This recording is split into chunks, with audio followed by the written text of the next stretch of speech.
않고 부부 상담을 할 때 최근의 접근법을 어떻게 통합해서 부부 상담에 쓸 수 있는가 그런 식으로 해서 이제 이론적인 거 조금 이제 다룰 거예요. 부부 상담의 이론이라고 볼 수 있겠죠? 그리고 어떤 과정으로 부부 상담이 되는가, 요걸 두 번째 시간에 배울 거고요. 그 다음에 세 번째, 네 번째, 아마 이거는 연강이 될 것 같아요. 제가 세 번째 주에 해외에 좀 나갔다 와야 되기 때문에 세 번째 주에는 김강산 교수님께서 연강을 해주시고 3강, 4강을 그 다음 주에 제가 할 텐데 이마고 부부 치료 여러분이 이제 학기말 보고서를 쓴 거를 봐도 다들 대화가 얼마나 중요한지, 의사소통이 지금 어떻게 안 되고 있어서 어떻게 바꿔야 될지, 이런 것들을 쓰신 분들이 많이 있었어요. 그래서 이제 부부 간의 임하고 부부 대화를 중심으로 임하고 부부 치료는 어떻게 하는지, 제가 부부 상담을 하면서 이 임하고 부부 치료, 임하고 부부 대화는 굉장히 많이 활용하는 그런 이론이면서 기법이거든요. 그래서 의사소통에 대한 공부이기도 하면서 아주 굉장히 정신역동적으로 중요한 치료의 접근이라고 볼 수 있는 임하고 부부 치료하고, 그다음에 네 번째는 행동주의 부부 치료예요. 지난번에 행동주의 가족 치료를 했지만 리차드 스튜어트의 부부 치료에 대한 것은 다루지 않고 이제 후반부에 하겠다 이렇게 하면서 남겨놨던 부분이에요. 그래서 리차드 스튜어트의 긍정적 상호작용이라고 하는 악순환을 선순환으로 돌리는 방법에 대한 것을 배우는 거예요. 그래서 행동주의 부부치료 배울 거고요. 그 다음에 5강에서는 가트만 부부치료사, 정말 유명한 부부치료사죠.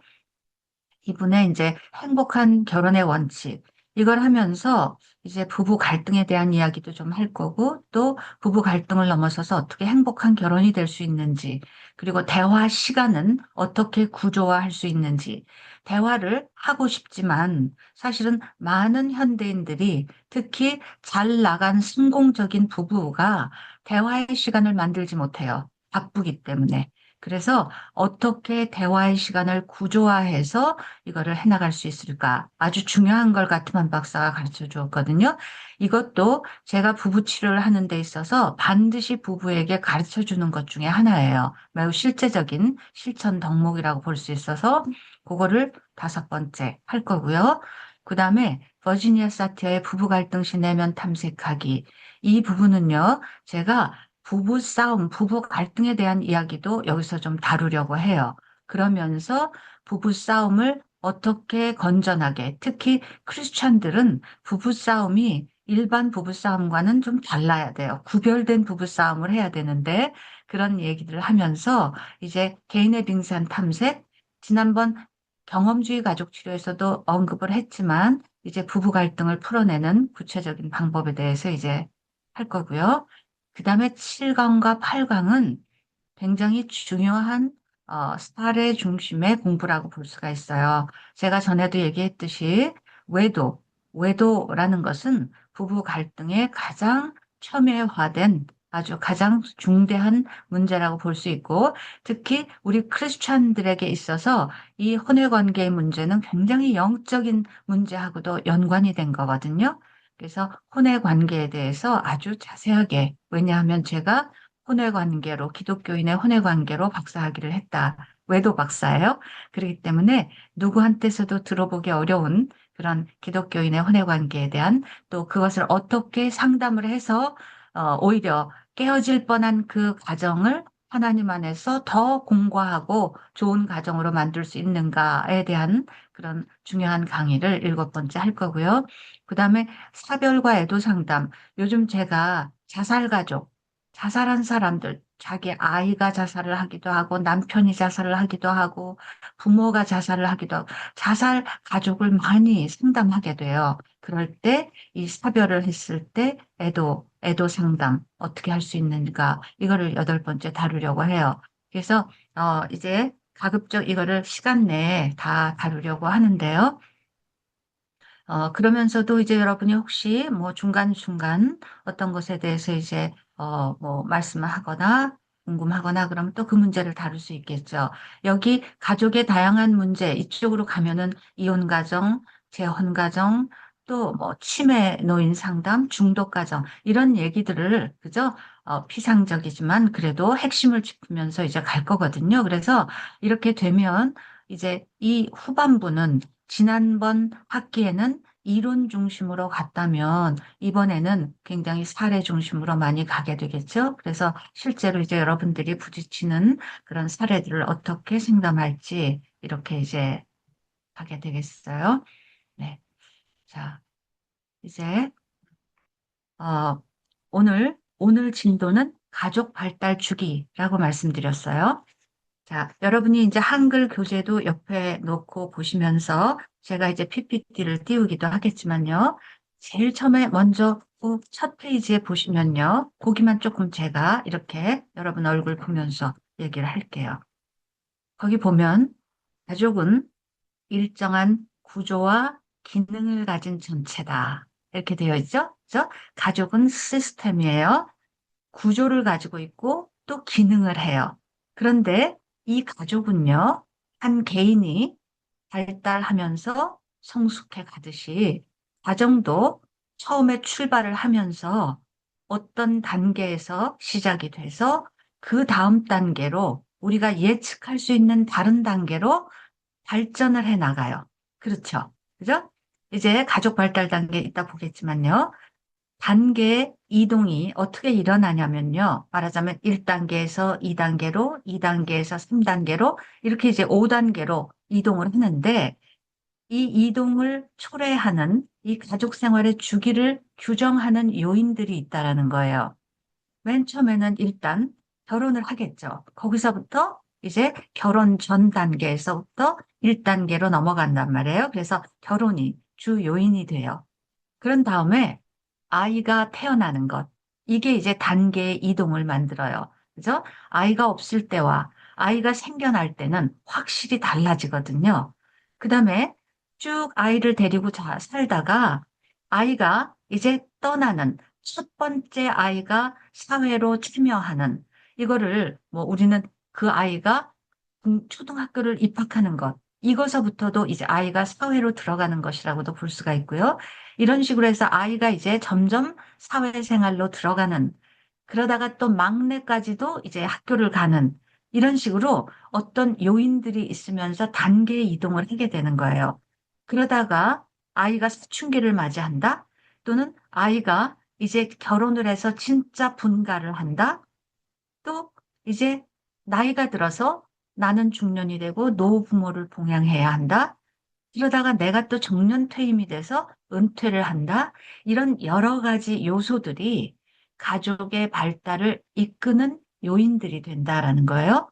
그래서 이제 그런 것들과 함께 가족이 급격한 변화를 이루게 되기 때문에 단계의 이동이 이루어지고 대개 이제 우리가 예측하는 단계들이 있죠. 그러나 가족마다 그것이 다 똑같지는 않을 거예요. 그래서 순차적으로 진행은 되되 그 시기는 달라요.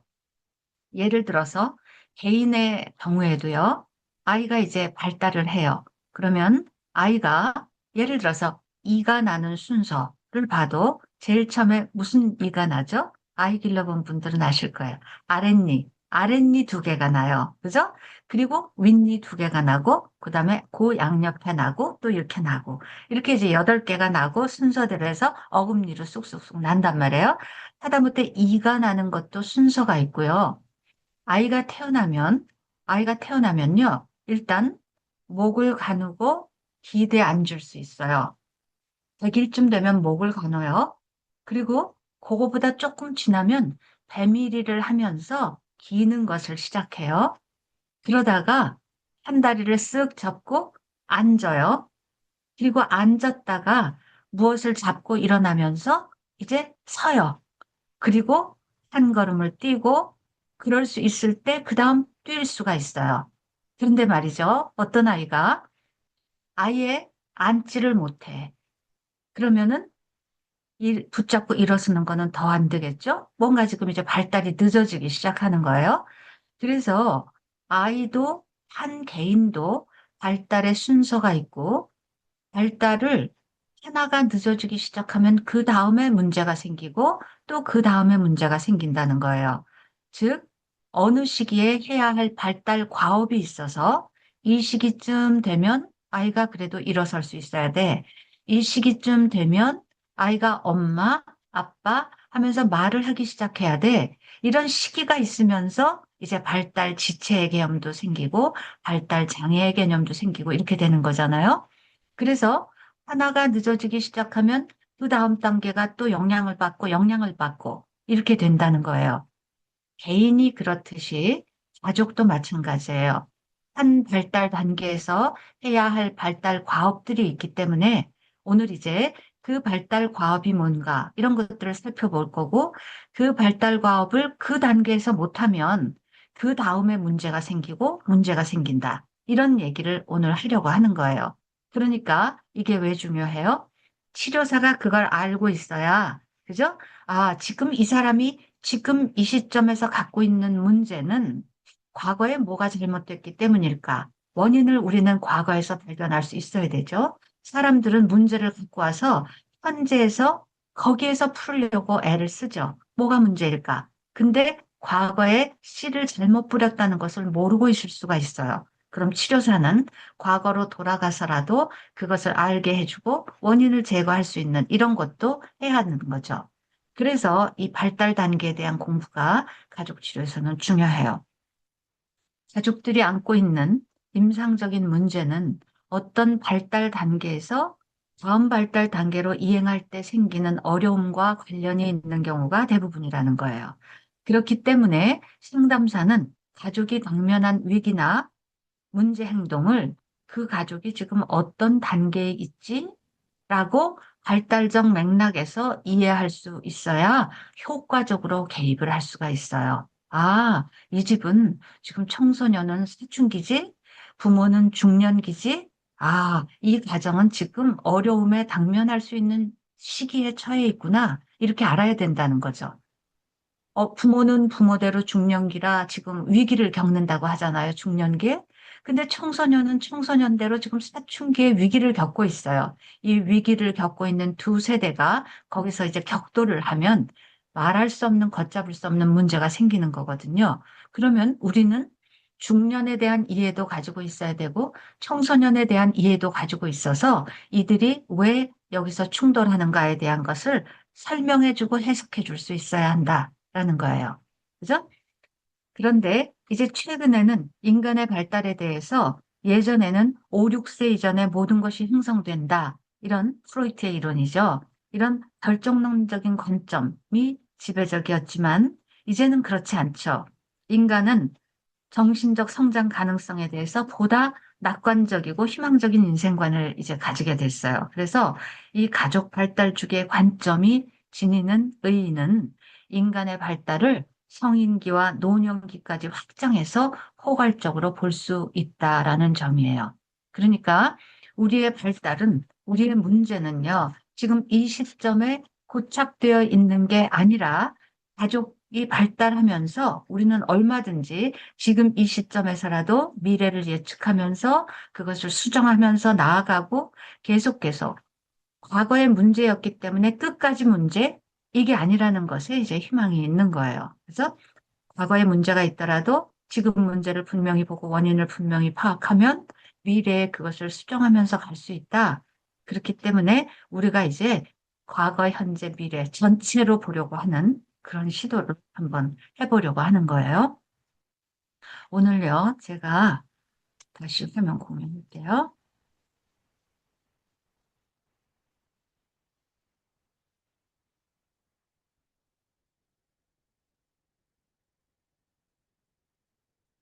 가족 발달 주기에 대한 이야기를 하면서 인생의 길이라는 부제를 달아놨죠. 여러분의 한글 교재에 보면은요, 두 페이지, 세 페이지 정도 넘기면 인생의 길이라고 하는 그림이 하나 나올 거예요. 제가 여기다 이렇게 띄워드릴게요. 그죠? 인생의 길. 가족 발달 단계를 이제 1단계에서 5단계까지 볼 텐데, 제가 먼저 이 길을 가지고 여러분하고 조금 생각을 해보려고 해요. 인생의 길, 이렇게 그려놓고 제가 지금 두 개의 길을 여기다가 보여줬고요. 이 길을 그리면서 그냥 고속도로처럼 쭉 뻗은 직선의 길을 제가 여기다 그리지 않고 구불구불 이렇게 굽어진 길을 그렸어요. 그죠? 인생의 길은요, 실제로 여러 굽이에요. 예를 들어서요, 여기 이, 지금, 우리, 왼쪽에 길이 있고, 이제 오른쪽에 길이 있는데, 그죠? 이 길이 어디서부터 시작되는가라고 한다면, 이 길의 시작은, 이 가족의 길의 시작은 어디예요? 요 출발점을 뭐로 봐야 되는 거예요? 가족은 어디에서 출발해요? 아까 요소 중에 제일 첫 결혼, 번째 결혼, 보였던 게 뭐예요? 결혼? 결혼. 결혼이죠. 그죠? 예전에는요, 이 두 사람이 이 길로 들어서기 전에는 각자 따로 있었겠죠. 다른 길에 있었어요. 그런데 여기서 웨딩 마치 딱 울리고 결혼을 하면서 두 사람이 손을 잡고 이 길을, 인생의 길을 이제 걷기 시작하는 거예요. 그런데 이 사람들이요, 여기서 지금 둘이서만 허니문 피리어드에 둘이서 아이가 없을 때는 이 길을 가고 있을 때 아, 여기서 자녀가 태어난 다음에 이 다음 길이 어떨 거라라는 것을 사실은 잘 예측을 못해요. 경험을 못 하다가 아이가 딱 태어나잖아요. 그럼 이 두 부부의 삶은요, 완전히 바뀌게 돼요. 정말, 그죠? 자기 개인의 시간이 없어지고 이 아이가 이게 정말 굉장히 중요한 존재로 군림하듯이 이 두 사람의 삶을 이제 영향을 미치게 된다 말이에요. 그래서 결국은 요 단계에서 아이가 출생하기 전까지가 1단계라고 하는 거예요. 1단계. 그런데 이 1단계에서요, 이 두 사람은 저는 이 오른쪽의 길을 잘 가는 길로 묘사를 한 거예요. 왼쪽의 길은 잘못 가는 길이에요. 제가 이 길을 보여드리면서 인생의 길이라고 했지만 여러분의 인생의 길이 이것과 똑같다고 말씀드리는 건 아니에요. 여기에 있는 길은요, 그냥 보통 결혼해서 일반적인 사람들이 자녀 낳고 이렇게 걸어가는 그냥 전형적인 보편적인 길을 구현한 것이기 때문에 이 길이 나의 가정의 길과 다를 수 있다라는 거, 이거 감안하셔야 되고, 그죠? 그런데 이거를 이제 보면서 결국 우리는 사람들이 보편적으로 가족이 가는 길은 이런 길이구나라는 걸 그냥 생각해 보려고 하는 것일 뿐이니까 그렇게 이해를 하세요. 자, 이 오른쪽 길에서 이 두 부부는요, 손을 잡고 사이좋게 떠났어요. 길을 떠나는데 이 인생의 마라톤 길을 둘이서 손잡고 걷는데 지금 이 길에 보니까 울타리 같은 것을 제가 이렇게 쳐놨잖아요. 이게 뭐냐면요. 원가족으로부터의 경계, 우리만의 꽃밭, 우리만의 정원, 우리만의 가정을 나름대로 지킬 수 있는 지금 울타리를 세워놓은 모습이에요. 그리고 사이좋게 지금 걸어가고 있는 거예요. 그런데 이쪽 길은요, 지금 둘이서 출발을 했는데, 뭔지 이 두 사람의 모습이 심상치 않게 보여요. 남자를 제가 네모로 표현을 했고, 여자를 세모로 표현을 해서 치마를 입혔죠. 그런데 이 남자는 보니까 다리에 무슨 족쇄 같은 거 이런 거 하나 차고 있어요. 이 여자는 보니까 어깨에다가 짐보따리 같은 거를 하나 메고 있어요. 뭔지 모르게 원가족으로부터 홀가분하게 분화돼서 출발하지 않은 모습인 거예요. 이 남자는 뭐냐면 이 족쇄는 마마보이예요. 통제하는 엄마가 채워준 족쇄 같은 것이고 이 여자의 진보따리는요. 원가족에서 가지고 온 미해결된 상처의 보따리예요. 이해되시겠어요? 제가 상징적으로 이렇게 표현을 한 거예요. 그래서 결국 뭐냐면 이 두 부부는 결혼을 할 때 부모를 떠나 분화해야 하는 이 원가족으로부터의 분화의 작업을 이루지 못하고 결혼으로 돌아갔어요. 이 남자요. 상당히 잘 나가는 조건 좋은 남자였어요. 엘리트죠. 그죠? 그런데 의사, 박사, 뭐 이런 교수, 뭐 이런 아주 돈 잘 버는 성공한 남자인데 안타깝게도 엄마가 그렇게 만들었기 때문에 이 엄마가 좌지우지하는 이런 남자였어요. 이 여자는 굉장히 친정이 어렵고 가난했어요. 아버지는 술 먹고 폭군. 이래가지고 빨리 이 친정을 떠나서 결혼해야 되겠다라고 하면서 자기의 상처도 치료하지 않은 채 미해결된 과제를 가진 채로 결혼으로 조건 좋은 남자 만나서 결혼을 한 거였어요. 그랬는데 이렇게 족쇄차고 짐보따리 지고 이렇게 출발을 하니까 이 사람들은 여기서는 원가족으로부터 독립할 수 있는 울타리를 잘 경계선을 쳤는데 여기는 아까 마마보이라고 했잖아요. 울타리 못 쳤어요. 이 사람은 친정으로부터 도망치듯이 결혼을 했지만 늘 친정이 걱정되기 때문에 오락가락하면서 또 경계를 세우지 못했어요. 그래서 자기의 핵가족을 이제 지킬 수 있는 경계도 세운치 못한 채 둘이 상처받은 사람과 마마보이가 결혼해서 사니까 갈등이 생기기 시작했어요. 둘이는 이렇게 손잡고 걸어가는 게 아니라 멱살을 쥐고 싸우고 그런 일들이 일어나는 거예요. 출발부터가 1단계에서 문제가 생긴 거죠. 자, 여기서 우리 한번 보죠. 1단계는 새로운 가족 형성의 시기다. 이렇게 정할 수 있어요. 그러면 이때 발달 과제가 뭐냐면요. 결혼의 첫 단계에서 갖추어야 할 일단 기본적으로 두 사람이 건강해야 되고 살 집이 있어야 되고 직장이 있어서 경제적 안정 있는 거 중요하겠죠. 그리고 두 남녀가 각자 출생한 가족으로부터 물리적, 심리적으로 분화. 이 분화가 가장 중요한데 아까 왼쪽 길에는 분화가 이루어지지 않은 거예요. 그래서 두 사람만의 친밀한 세계를 구축해 나가는 것이 중요한데 지금 이제 왼쪽에서는 그게 어렵고 갈등이 생기기 시작했고 오른쪽은 이제 경계 세우면서 가는데 보세요. 이 1단계 A, B, C, D 발달 과제가 있어요. 처음에 둘이 사랑하는 사람이 만났더라도요. 둘이는요. 건강한 사람이 만났다면 싸움은 기본적으로 있어야 해요. 싸우지 않았다? 그러면 그 부부 잘못 출발하고 있는 거예요. 건강한 두 사람이 만났는데 차이가 있을 것이 분명한데 다투지를 않는다라고 하는 것은 무슨 말이냐면 한쪽에 파워 불균형이 있어서 한쪽이 그냥 순종하고 따라주기로 작정했기 때문에 안 싸우는 거예요. 그래서 이 1단계에서 아이들이 생기기 전에 뭘 해야 돼요? 서로의 차이를 알고 그것을 받아들이기 위해서 건강한 싸움을 많이 해야 돼요. 그래서 싸움 한 번 할 때마다 뭐가 이루어져야 돼요? 부부가 잘 기능할 수 있도록 규칙, 약속이 하나씩 만들어져야 돼요. 그리고 부부가 하나라는 일체감을 느끼면서도 개인으로서 존중받을 수 있도록 부부 간에도 프라이버시가 인정돼야 되고, 그리고 원가족으로부터 정서적으로 자립하고 적절한 경계를 설정해야 돼요. 그래서 아까 그 울타리가 어떤 의미인지 이해되시죠?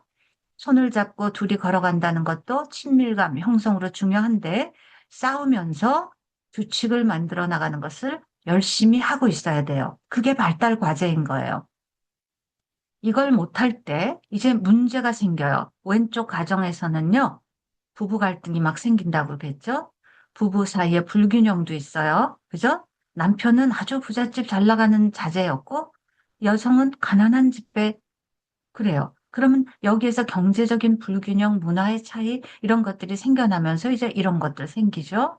의처증, 의부증, 배우자 구타, 그러다가 이혼으로 가기도 하고요. 고부 갈등 엄청나게 일어날 수 있어요. 장서 갈등. 왜냐하면 원가족으로부터 분화가 일어나지 않았기 때문에. 그러다 보면 이제 사이가 나빠지니까 서로 방황하고 서로 피하고 술 마시고 이런 일들이 이제 생겨나는 거예요. 자, 문제가 벌써 1단계에서부터 생겨나와 그리고 이제 2단계로 들어가는 거예요. 2단계는 어디서부터 어디까지냐면요. 자녀가 출생해서 아직 사춘기 들어가기 전까지 이 두 번째 길이 2단계예요. 근데 이 2단계는 상당히 1단계에 비하면은 긴 시기예요. 그렇겠죠? 1단계는요. 길어야 1, 2년이에요. 그죠? 어떤 부부는 물론 아이가 생기지 않아서, 그죠? 5년, 뭐 7년, 이렇게 가는 부부도 있겠지만, 대개는 이제 하면은 2년, 길어야 그때 이제 아이가 태어나죠. 근데 이 1단계를, 아까 그랬죠? 전 단계를 잘하고 넘어가면 그 다음 단계가 순조로워요. 근데 전 단계를 엉망진창으로 하면 그 다음 단계도 잘할 수가 없는 거예요. 여기서 이제 그 차이가 극명하게 드러나기 시작해요. 아이가 태어났어요. 그냥 아이가 둘이라고 제가 상정을 해봤어요. 그죠? 이 부부는요, 아이가 태어났어도 부부 하위 체계를 잘 유지하면서 부모가 됐어도 부부로서의 친밀감을 유지해요. 구조주의 가족출에서 그런 얘기를 했거든요. 그죠? 부모가 되어도 부부 하위 체계는 기능을 해야 된다. 그 말이 무슨 말이냐면은 너무 부모가 자녀 중심으로 돼서 부부가 사이좋게 지내는 것을 잃어버리면 대화를 안 하기 시작하고 자녀 중심으로만 살면 이게 문제가 된다. 그래서 자녀를 이 사이에다가 집어넣으면 안 돼요. 그럼 경계선 침범이 된다 말씀드렸어요. 부부 침실에 자녀들이 들어오면은 경계선 침범이기 때문에 구조주의에선 그러면 안 된다고 했죠. 부부는 여전히 둘이 손잡고 가면서 자녀를 나눠 지어야 돼요. 역할 분담을 해야 되는 거죠. 대화도 많이 해야 돼요. 이러면서 이제 가요. 그러면서 여기 지금 제가 점선으로 몇 개를 이렇게 그어놨죠? 제가 구분을 해 놓은 거예요. 처음 점선은 자녀가 태어나서 첫 1년, 그 다음에 두 번째 점선까지는 자녀가 3살 될 때까지, 그 다음에 세 번째 점선은 자녀가 초등학교 입학하기 전까지, 그 다음에 나머지는 초등학교 6년 다니는 그 시간이에요. 그러니까 이 시기는 기간으로 본다면 12년, 짧게는. 그렇지만 아이가 셋쯤, 둘쯤 되면은 한 15년까지 걸리는 기간이라고 볼 수 있어요. 이 기간 동안에 이 두 부부는요, 완전히 자녀 중심으로 살 수밖에 없어요. 이 아이들은 완전히 우리들의 손이 필요하고 아이들이 독립 안 하는 시기이기 때문에 부모는 자녀들을 위해서 엄청 이제 힘든 시간을 지내게 되고 이 남편은 남편대로 또는 맞벌이 부부라면 둘이는 돈도 벌어야 되기 때문에 굉장히 힘겨운 시기라고 볼 수 있어요. 이 시기를 잘 넘긴다는 것은 매우 중요해요. 근데 이 부부는 잘 가고 있어요. 나름 성공적으로. 첫 아이, 굉장히 이제 신뢰로운 아이로 잘 보살폈고, 그 다음에 안정 애착가 형성시켰고, 초등학교 될 때까지 좋은 습관도 잘 형성할 수 있도록 도와주었고, 실컷 아이들 행복하게 놀게 하면서 아이들 나름대로 이제 자존감 있는 아이로 길러놨고, 그리고 초등학교에 들어갔을 때는 공부 스스로 할 수 있는 아이로, 책임지는 아이로 근면한 태도를 가르치면서 교육시킬 것을 잘 교육을 시켰어요. 이 집에서는 그런데 다른 일이 일어나는 거예요.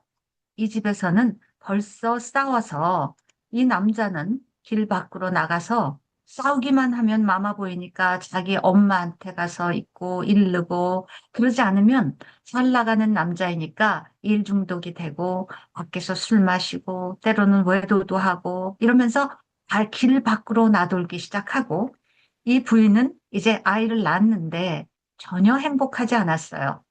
1단계에서 남편으로부터 힘들고 시어머니로부터 힘들었기 때문에 힘들었어요. 이런 힘든 상태에서 아이를 낳잖아요. 그러면 이 아이가 반가운 존재가 아니에요. 이 아이는 나를 힘들게 하는 존재일 뿐이에요. 예쁘지도 않아요. 그래서 이 집의 엄마는 행복하기 때문에 이 아이를 행복한 마음으로 받아들이고 아이를 위해서 정말 아이가 필요하는 것을 충족시켜 줄 수 있는 좋은 엄마노릇을 할 수 있지만 이 엄마는 자기가 불행하기 때문에 이 아이를 불안하게 만들고 불안정 애착아가 되게 하고 그냥 공부나 열심히 시킨다고 조기 교육 열심히 시키면서 아이를 마음껏 뛰놀게도 하지 않고 이러면서 이제 아이 중심이 되는 거예요. 그야말로 남편은 이미 밖에 나갔고 이 여자 혼자 두 아이를 데리고 이제 기르려고 하니까 힘겨웠어요. 아이를 기르는데 같이 나눠주고 역할 분담을 해야지 이 사람이 남편으로부터는 이제 기대할 게 없다라고 생각하고 아이에게 온 정신을 집중하기 시작하면은 이 아이들을 잡게 돼요.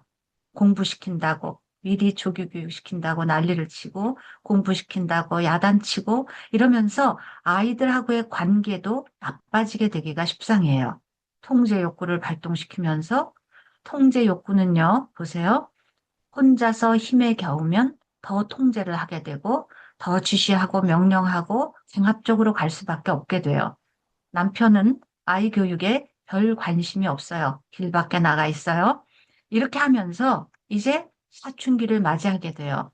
이 집 아이들은 안정 애착아가 아니고 불안정 애착아가 되기 쉽고, 그리고 성격도 어렵고, 그냥 공부 때문에 눌려서 엄마하고 관계도 나쁘고, 이렇게 하면서 이제 가다가 사춘기를 맞이하면 이제 소위 3단계를 맞이하게 돼요. 자, 그래서 2단계 한번 볼까요? 2단계는 유아기와 아동기의 자녀를 둔 시기라고 했어요. 두 번째 길이란 말이에요. 아이 사춘기 되기 전까지. 자, 자녀가 출생하면서 이제 비로소 실질적인 가족 단위가 됐어요. 부부만 있을 때는 부부 하위 체계만 있죠. 근데 아이가 태어남으로 인해서 이제 진짜 가족이 됐다는 거예요. 그래서 거기에는 이제 하위 체계들이 생겨난 거죠. 부부만 있는 게 아니라 자녀 하위 체계, 형제 하위 체계 이런 것들이 생겨났잖아요. 그런데 모든 것이 이 새로 태어난 아이에 의해서 영향을 받게 되고 가족 간에 이제 경계도 새롭게 설정해야 되고 역할 분담도 필요해지고 이렇게 이제 복잡해지기 시작하는 거예요.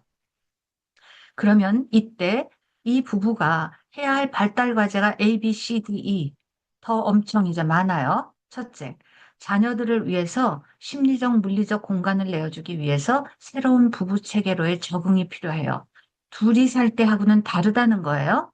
방도 하나 더 필요하죠. 그죠? 시간도 아이들을 위해서 써야 되죠. 그래서 시간과 공간, 이것이 아이들에게 엄청 할애가 돼야 되는 새로운 적응이 일어나야 돼요. 두 번째는 양육의 기본 기술을 알아야 되죠. 그죠? 아이가 한 살일 때, 두 살일 때, 세 살일 때, 초등학생일 때, 그 양육의 기본 기술이 다르기 때문에 이것을 이제 할 수 있어야 되는 거죠. 그래서 자녀의 기본 성격을 잘 형성시켜 주어야 되고, 자녀가 사회화 과정을 도와주어야 해요. 무슨 말이냐면, 유치원 갔을 때는 유치원에 가서 잘 적응할 수 있도록 도와줘야 되고, 혹시라도 우리 아이가 왕따를 당하지 않나, 그죠? 학교 가서는 잘 지내나, 이런 것들을 유심히 관찰하면서 성격 형성과 아이의 사회화 과정을 도와주어야 해요. 그러면서 뭘 해야 돼요? 아이가 이제 학교 가기 시작하면요. 건전한 가치관 심어줘야 돼요. 양보할 줄도 알아야 되고, 기본 생활 습관, 그죠? 학습의 태도, 책임 있는 선택, 이런 걸 가르쳐야 돼요. 이 책임 있는 선택이라는 거요. 나중에 가르친다 늦어요.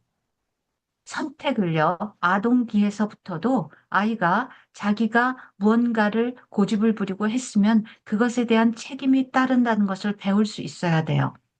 책임 있는 선택을 아동기에서부터 가르쳐야 나중에 사춘기 됐을 때 그 아이를 떠나보낼 수 있어요. 왜냐하면 어렸을 때부터 아이를 좋은 가치관을 심어주고 책임 있는 선택을 가르쳤기 때문에 나중에 아이가 독립을 주장할 때 그래, 어려서부터 너는 네가 문제 해결 능력을 가지고 있으니 내가 이제 너를 믿어주겠다. 이렇게 될 때 부모가 사춘기 자녀를 독립시킬 수 있는 거예요. 이게 아동기에서부터 되지 않으면, 그죠? 나중에 가서 자녀를 독립시키기 어렵고, 그걸 못할 때 자녀들은 소위 이유 없는 반항이라는 것을 하면서 부모로부터 독립하고 싶어서 막 부모에게 대들고 난리를 치게 되는 거거든요. 그래서 그러면서도 이 두 번째 길에 지나치게 자녀 중심이 되지 않도록 부부 하위 체계를 견고히 해야 한다 그랬어요. 아까 오른쪽 길에 있는 부부는 자녀가 둘 생겼어도 부부가 손을 꼭 잡고 부부로서 친밀감을 유지하고 있는 모습을 보였잖아요. 그죠? 그런데 자, 이걸 이제 못할 때 어떤 가족 문제들이 생길 수 있느냐? 모성적 양육 박탈이라는 거. 왼쪽 있는 그 길에서는요. 엄마가 도대체가 엄마 역할을 어떻게 할 줄을 몰라요. 아이가 울어도 제때 젖을 먹일 줄 모르고, 그죠? 아이를 불안하게 만들고, 그래서 양육을 애초에 못해요. 그리고 심지어는 아동학대, 때려주고, 그죠?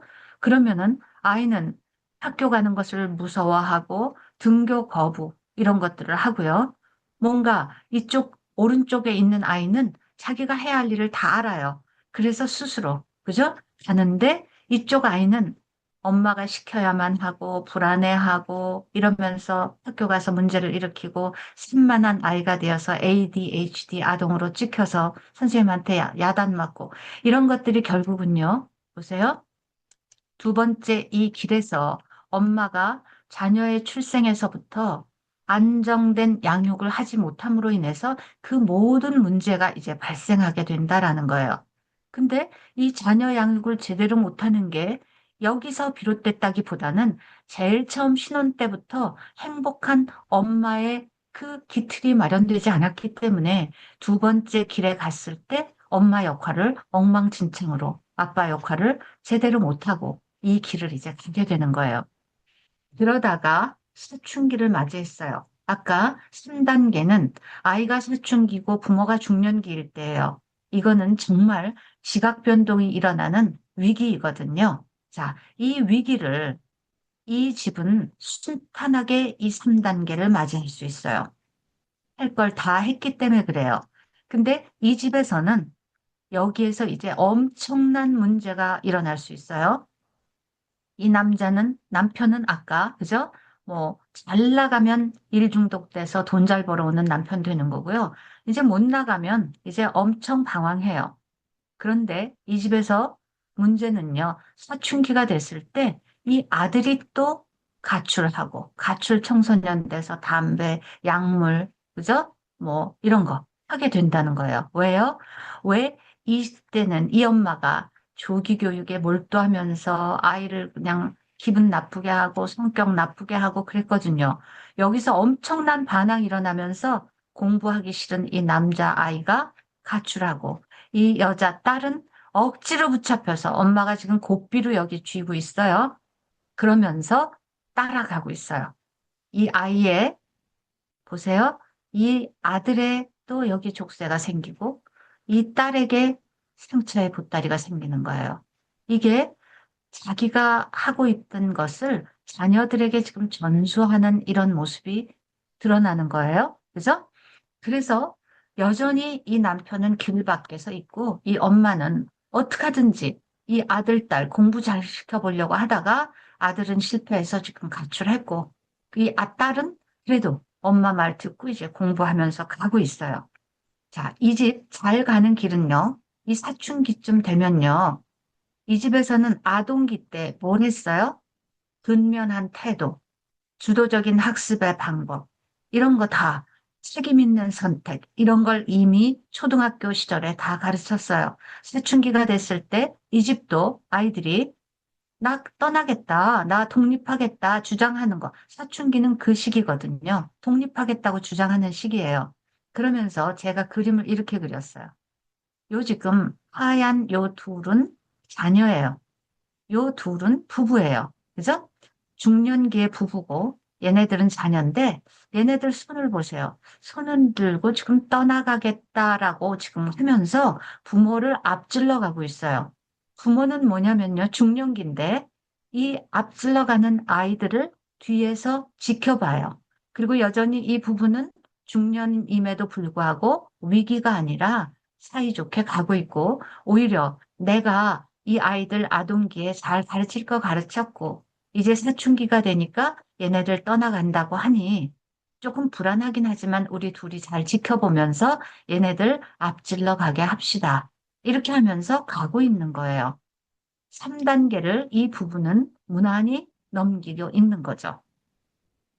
3단계는 이 청소년기에 자녀를 둔 시기이고 부모의 중년 전기예요.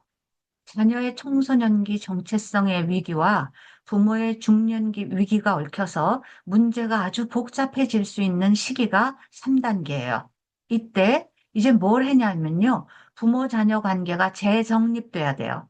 아까 아동기까지만 해도요. 부모는 절대적으로 미성년 자녀의 보호자이기 때문에 어느 정도 권위를 행사할 수 있고 지시하고 이렇게 할 수 있어요. 그러나 사춘기가 넘어가면 이제 자녀를 존중하고 어느 정도 자녀에게 자율, 그리고 스스로 책임질 수 있는 것, 그리고 어디까지 통제하고 어디까지 허용할 건지 이런 것들이 대폭 달라져야 돼요. 훨씬 더 통제가 줄어들어야 되고 허용해야 되는 것이 많아야 되는 거죠.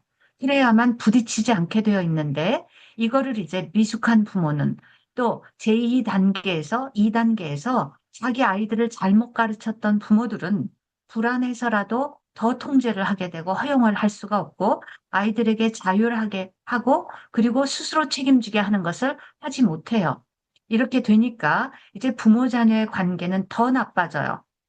이게 문제가 되는 거죠. 그래서 이 시기에는 뭐냐면 믿어주는 것, 신뢰 관계를 파괴하지 않으면서 부모 자녀 관계가 잘 통합되어지는 것, 이게 필요해요. 그래서 이 단계에는 실제적으로 가장 큰 문제는 이 사춘기 자녀의 반항을 어떻게 부딪히지 않고 성숙하게 하느냐. 이게 이제 중요한 문제거든요. 그런데 자기 문제에 겨워 있는 부모들은요, 미성숙해요. 그렇기 때문에 이 자녀의 독립을 기뻐하면서 맞아들이질 못하고 얘네들이 왜 나에게 반항하고 이런가 하면서 더 힘을 행사하려고 하니까 오히려 경계를 느슨하게 해주고 허용이 많아져야 되는데 더 통제하려고 하고 막 귀가 시간 같은 것을 막 그냥 하고 이렇게 하니까 이제 막 거기에서 갈등이 일어나고 아이가 심지어는 가출하고 막 이런 일이 일어나는 거예요. 그리고 이제 중년기 부부는 사이가 나쁘니까 거기에서 진짜 그야말로 중년기 외도 이런 거 일어나잖아요.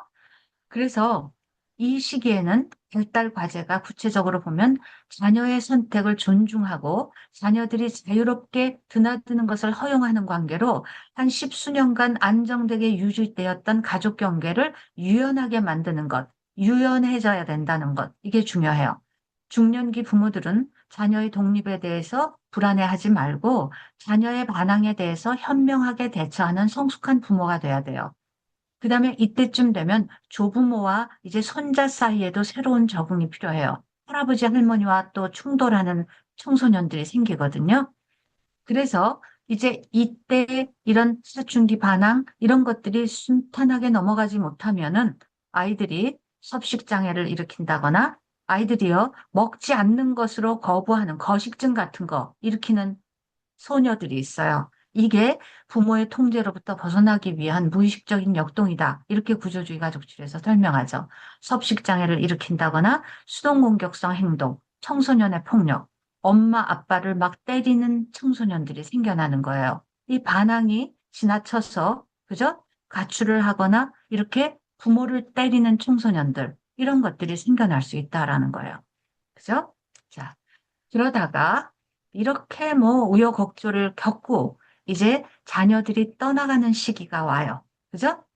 이 자녀들이 떠나가는 시기, 이 집에서는요, 언제 자녀가 떠났냐면요, 이 딸은요, 어떻든 열심히 공부를 시켜가지고 사이는 나빠지고 이 딸이 상처는 받았지만 공부를 잘해가지고 의대를 갔어요. 의사가 된 거예요. 그랬더니 인턴 레지던트 된다고 이제 떠났어요.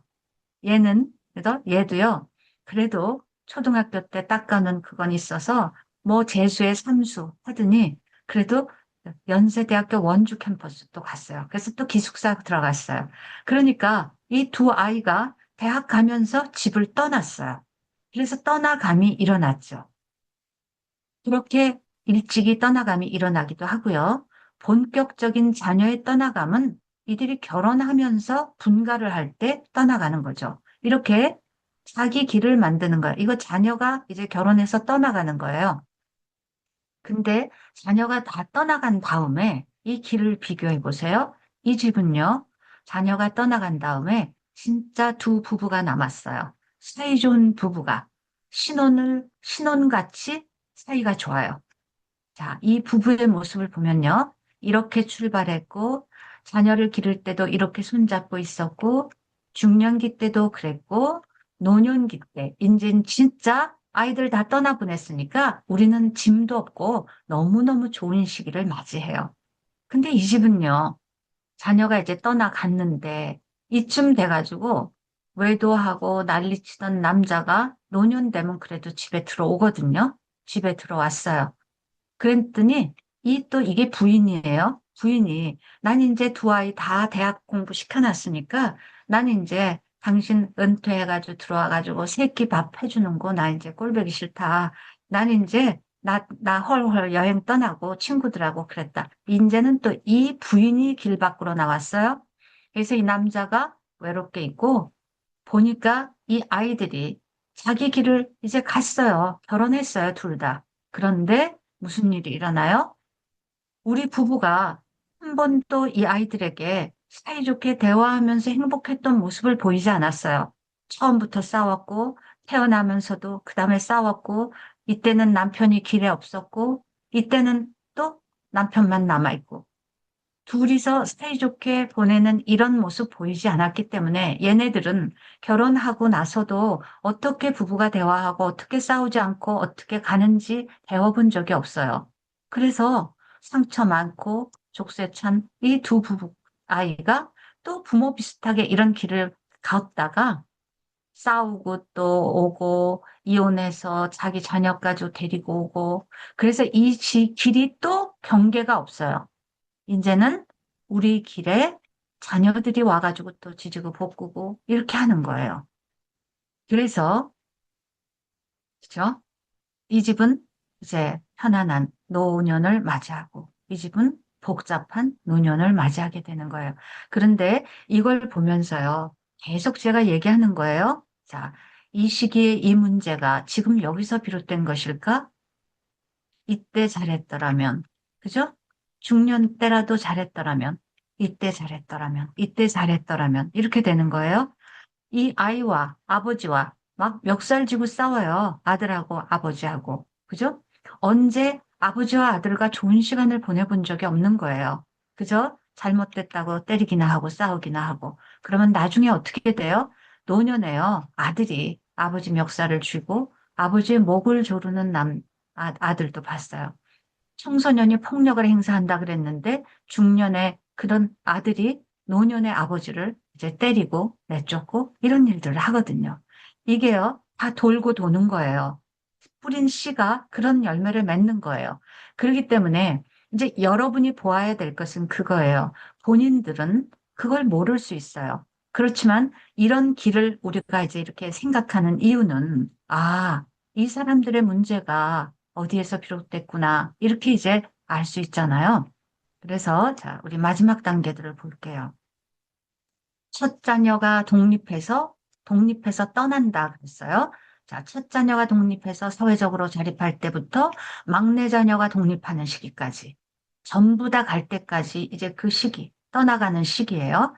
그래서 이때 떠나감에도 불구하고 자녀와 좋은 관계는 유지하면서 부모와 자녀가 심리적으로 분리하는 그런 걸 말하죠. 그러니까 이때 자녀들을 잘 떠나보낸다는 게 중요해요. 우리가 결혼할 때 부모로부터 잘 떠나오는 게 중요하듯이 우리는 이제 자녀들을 잘 분화시켜 줘야 되는 거죠. 그래서 자녀의 분리로 인한 상실감을 극복하고 부모의 부부 체계를 보다 친밀한 협력 관계로 재구성해야 돼요. 아이들이 떠나가기 시작할 때, 아까 보세요.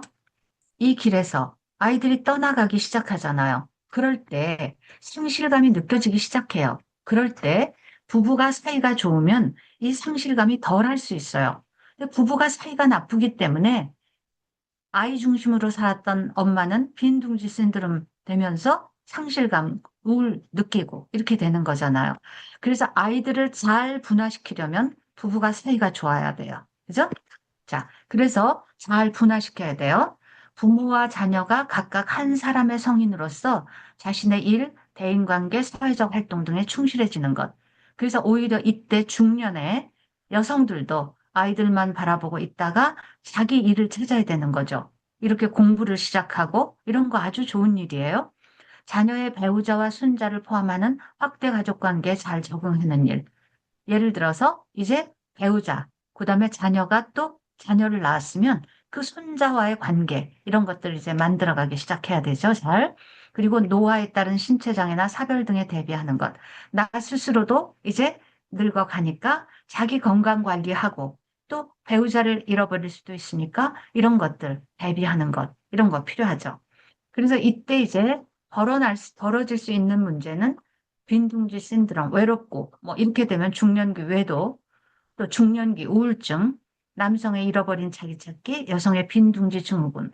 이거 다 자녀를 제대로 떠나보낼 준비를 안 하고 있기 때문에 생기는 문제거든요. 자녀들이 언젠간 떠나갈 거라는 것을 사춘기 때부터 준비해야 돼요. 얘네들이 떠나려고 하는구나, 라고 그러면서 그럴 때일수록 더 부부 관계를 돈독히 해야 되는 거죠. 자, 그래서 이제 이렇게 노년의 길이 된다라고 얘기했죠. 그래서 인생의 노년을 이제 보내는 그 마지막 시기, 그때 가족 간의 신뢰관계를 유지하면서 다양한 성실의 경험을 수용하는 게 중요해요. 이때 부부의 기능을 유지하는 게 중요해요. 노부부가 손을 잡고 산책하고 사회적, 육체적 쇠퇴에 대응하고 은퇴 후에 부부관계에서 재적응하고 배우자 상실에 적응 등이 중요해요. 왼쪽 길에서는 은퇴하고 돌아올 때 그 은퇴하고 돌아온 남편이 반갑지 않다 그랬잖아요. 근데 이쪽은 아니에요. 보내놓고 너무나 은퇴하고 돌아온 그 배우자가 고마운 거죠. 그래서 서로 돌보고. 중년 세대인 자녀들에게 가정 내 중심적인 역할을 이양하는 것. 건강하지 못한 가정에서는요, 노년의 부모가 중년의 자녀들에게 주도권을 이양하지 않아요. 끝까지 거머쥐고, 끝까지 뭐 경제권 같은 거 쥐고, 중년의 자녀들에게 역할을 분담하지 않는 것. 이거 건강하지 못해요. 이제는 너희들이 알아서 해라. 그죠? 이런 거 다 맡길 수 있어야 되죠. 그리고 노년엔 연장자로서의 지혜와 경험을 자신의 가족 속에서 적절하게 살리는 기회를 하는 것. 그래서 이제 손자와 즐거운 시간을 보내면서 바람직한 관계 형성하고 돌봐주고 이런 게 이제 노년의 역할이죠. 그래서 이 노년기에는 우리 둘만 남았을 때는 상실 이후에 이제 부적응이 일어날 수 있어요. 이거를 잘 할 수 있어야 되고, 그 다음에 노부모와 중년기 자녀 간의 갈등, 이거 생길 수 있어요. 왜 생겨요? 아이들 어릴 때 부모가 잘못했기 때문에 내가 늙었을 때 중년기 자녀들이 나를 뭐 미워하고 섬기지 않는 거죠. 뿌린 대로 거두는 거예요. 그리고 노년이 되면 이제 치매 노인 문제 이런 것들이 이제 생겨날 수 있죠. 그래서 이게 이제 인생의 길을 이제 바라보는 것이에요. 한번 자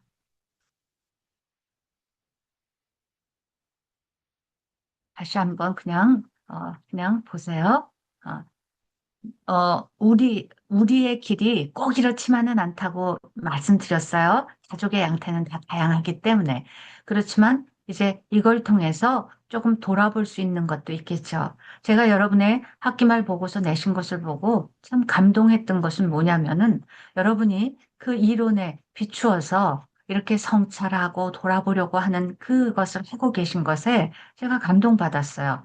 이런 길을 보고도 이게 딱 내 길은 아니야. 그죠? 그렇지만 이 길에서 지혜를 얻으셔야 돼요. 이것이 나중에 여러분의 자녀가 걸어갈 길이 될 수 있다라는 걸 생각하고 이것을 미리 여기서 지혜를 얻는 게 필요하죠. 우리 큰아들이 결혼하면 어떤 길을 가게 될까? 우리 딸이 결혼하면 어떤 길을 가게 될까? 내가 이 길을 잘 가지 못했다면 나는 우리 딸에게 아들에게 어떤 지혜로운 조언을 해줄 수 있을까?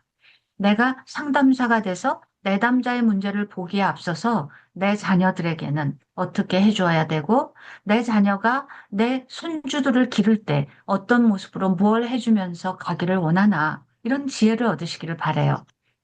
그래서 결국 인생의 길에서 얻는 지혜는 이거예요.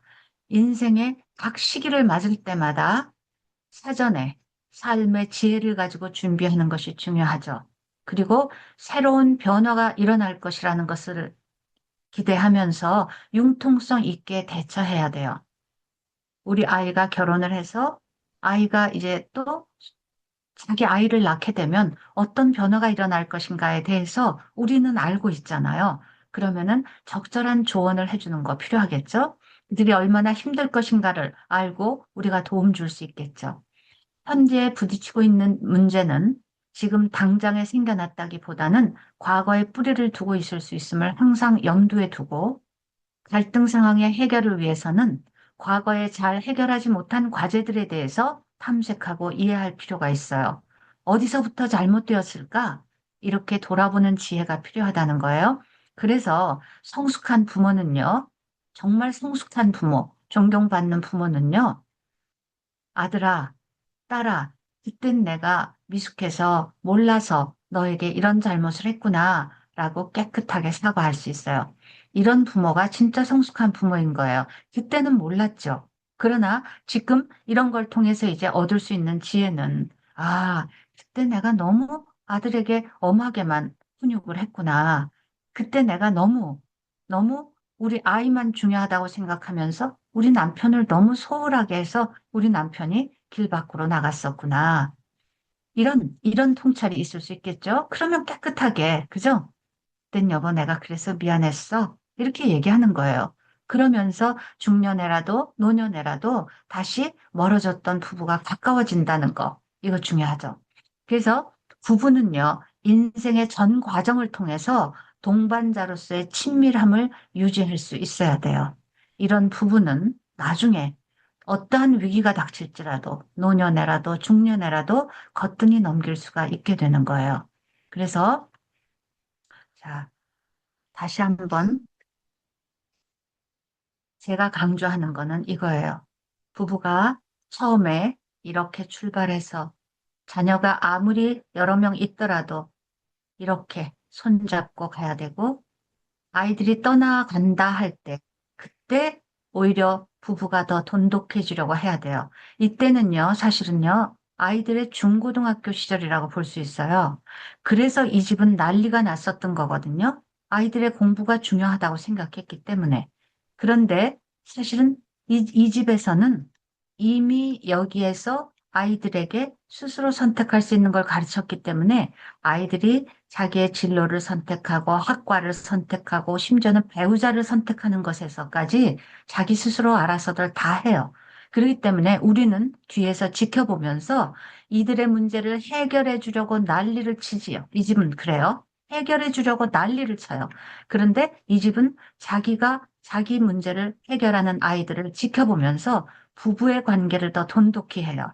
같이 음악회도 가고 같이 영화도 보러 다니고 그래서 오히려 어린 시절에 잘했기 때문에 사춘기 이후에 이 부부는 편해져요. 아시겠어요? 그래서 이것을 유지하는 것. 그래서 노년까지 사이좋은 부부가 되는 것. 이게 인생의 길에서 부부가 가져야 하는 지혜다. 이걸 제가 이제 강조해 드리고 싶은 거예요. 네. 네. 오늘 강의는 여기까지만 하려고 해요. 다양한 가족 문제. 아까 발달 과제를 잘못하면 문제가 생긴다고 얘기했잖아요. 그 문제들을 수박겉 핥기로 다음 시간에 쭉 볼 거예요. 한글 강의안 보면서 핵심만 짚을 거예요. 네. 자, 오늘 제가 시간을 초과했죠. 너무 죄송해요. 네, 좋아요. 그런데, 네. 음, 중요한 얘기여서 여러분의 얘기를 못 들어보는 게 좀 아쉽기는 하네요. 이걸 보면서 깨달은 것들이 있으실 것 같긴 한데, 네. 조금 아무튼, 허락하시면 잠깐씩 얘기하셔도 예, 좋은데. 예, 예.